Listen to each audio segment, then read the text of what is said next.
This first Panopto tutorial will go over setting up and recording a class with Panopto, uploading the class session to the Panopto server, and editing the video on the server. After you have initiated Panopto, you will start off in the Create New Recording page. So the first thing you'll need to make sure of is that it's set on offline recording, and then that you type in the correct class format, class name, lecture number, and then the date. Next, make sure the correct audio and video settings are selected. You should be able to see the instructor on the small primary source window and the desktop on the large secondary window. And to test the audio, make sure that you are receiving signal from the microphone when someone speaks. Alright, well once you've made sure that it is set on offline recording, that the correct class name, lecture number, and date are typed in, and that the correct video and audio settings are selected, you can go ahead and start recording once the professor is ready. And once the class is completed, you can go ahead and just press the stop button. Now this little window will pop up after you press the stop button. You can go ahead and just press OK. Now you will be directed to the Recording Status tab. Now as the school year goes on, there will be more and more classes listed. Your next step is to go under the Offline Recordings headline, find your class, and click on the Upload to Server button. Now the Choose a Session window should pop up.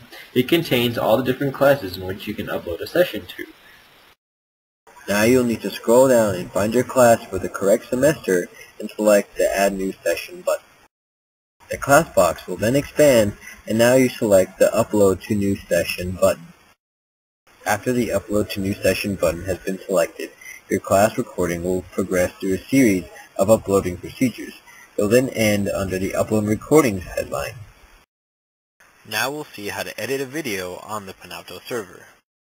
Getting to the Panopto server is easy. You just have to get to the website. All of the Mac computers in the back control room have Panopto bookmarked on the Bookmarks toolbar at the top of the browsing pages. Or you can just type in panopto.its.iastate.edu and it'll take you to the login page. Most likely Panopto will already be signed in, so you just have to click on the View Sessions button. This is the first page you should see after signing into Panopto. If not, make sure the All Sessions tab is selected at the top left of the window. Once you have found the correct class that you wish to edit, hover your mouse over the class. You'll see a set of icons that appear to the right. Select the Edit icon. This is what the Panopto class editing page looks like.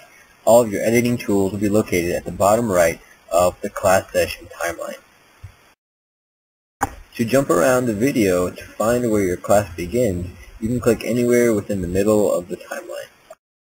Once you have found where your class begins, all you have to do is take the little tab found at the left of the timeline and drag it over to the appropriate spot.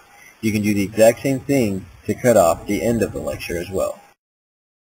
You may notice the scissors icon located above the timeline. This is used to cut out unneeded video within the class session. After the scissors cut icon has been selected, a Select to End box may appear. If this appears, go ahead and press Cancel. Now click once on the timeline for the beginning of the unwanted lecture segment, and click again later on in the timeline for the end of the unwanted lecture segment. This highlighted area means that it will be cut out of the final produced video. After the appropriate edits and cuts have been made, you can go ahead and look at the top right of the window and select Save, and then exit out of the window. Now Panopto will need some time to re-encode this new edited video and then post it back up on the server.